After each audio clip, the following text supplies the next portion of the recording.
What's up YouTube, it's Raphael from C Manga here to give you another review of The Breaker New Wave Chapter 83. Quick summary, um, starts with Hae-il-gang meeting with Shi-Woon. He tells him that he is now Shi-Woon's new bodyguard. Shi-Woon asks what happened to Gyu, who used to be his bodyguard, and Hae-il explains that he's being disciplined for his actions recently, which is basically letting Shi-Woon get in the condition he was, and he won't be seeing him for a while. Hae-il asks if Shi-Woon's at the hospital to see his mother, to which he replies yes. Hae-il says that's fine, I'll see you later, and then walks off.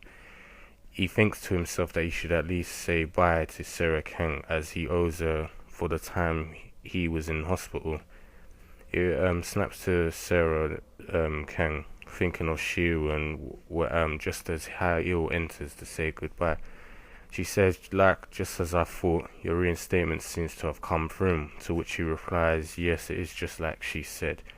She then says to him that it looks like he actually hasn't come here to say goodbye, but rather has something else he would like to ask her, to which he asks, how far ahead has she been looking ahead in all that's happened recently, as in she's planned everything out, and he even kind of suspects if this current meeting they're having right now was planned up. She says to a certain degree, yeah, it's true, but she can't predict every single thing that's happened. Otherwise, if she had, she would have never caused Shi-Woon to hate her for what happened to his mum being injured and put into hospital. He was about to ask her about the incident with the Il-1 Moon school, which she interrupts as them being lucky. She said back then, by Seng-jae, the butcher that extracted blood from Shi-Woon, she was very suspicious of him from long before everything, and had told him to find out that he has some sort of connection to the Il-1 Moon. She doesn't know why they intervened, but because they are the Mirren's top pharmaceutical group, and also because they are the source of Shi-Woon's inner energy, which comes from the pills they make, she believed that it's possible for them to repair his key center.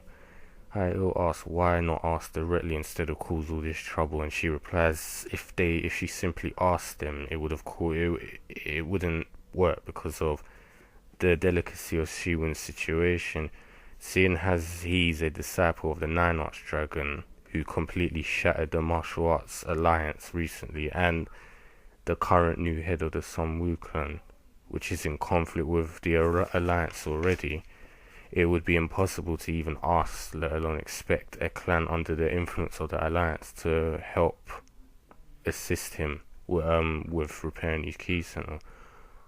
So, but after finding out evidence of an illegal deal between Bai Seng and the Il-1 Moon, the situation took an unexpected direction.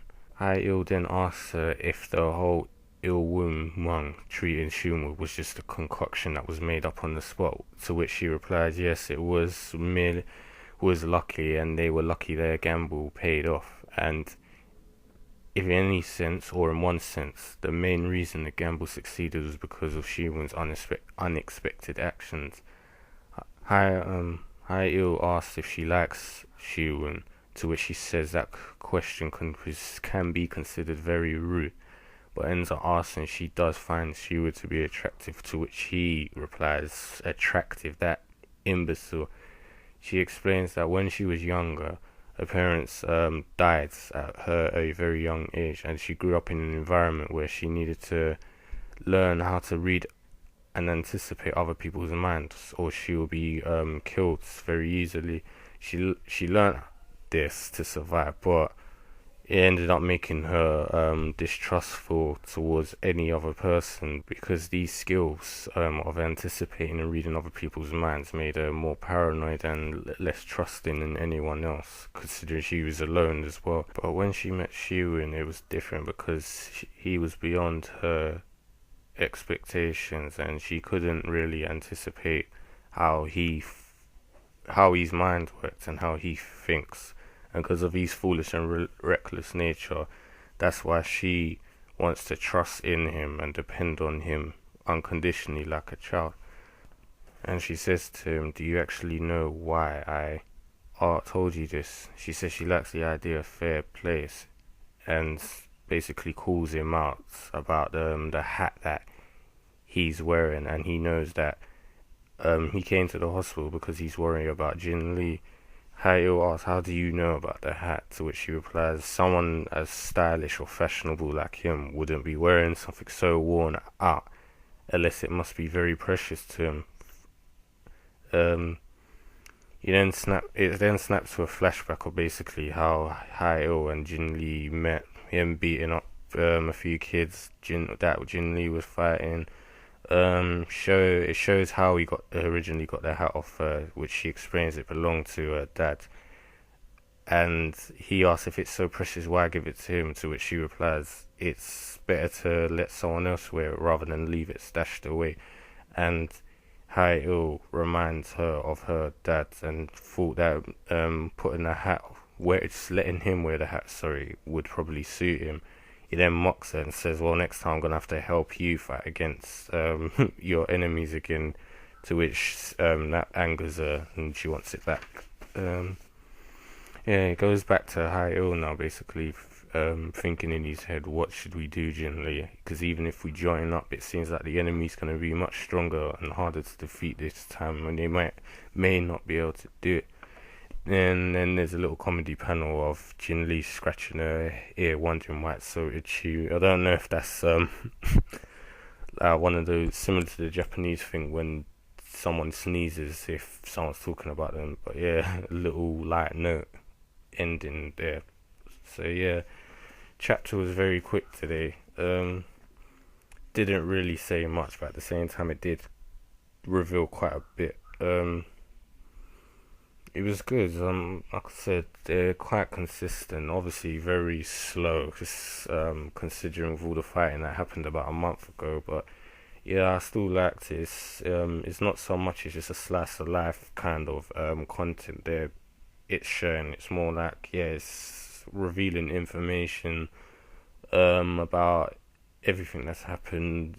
Sarah Nunes' whole influence over everything that's happened, which is kind of worked out for people like Shi-Woon and Hae-il getting what they needed, and yeah, like I said, it's like these few chapters have just been wrap-ups for what's happened recently, and I'm guessing the next big thing will happen soon enough. So yeah, I'll give it a 7 out of 10. As I said, more probably could have happened, but like I said before, it seems like it's just wrapping up stuff, so I shouldn't expect too much, but it wasn't that bad, so 7's definitely deserved. So yeah, I'm looking forward to what's going to happen in the next few chapters. Hopefully the 9 arcs will return and some more conflict will happen in the Alliance and the Mirror world in general.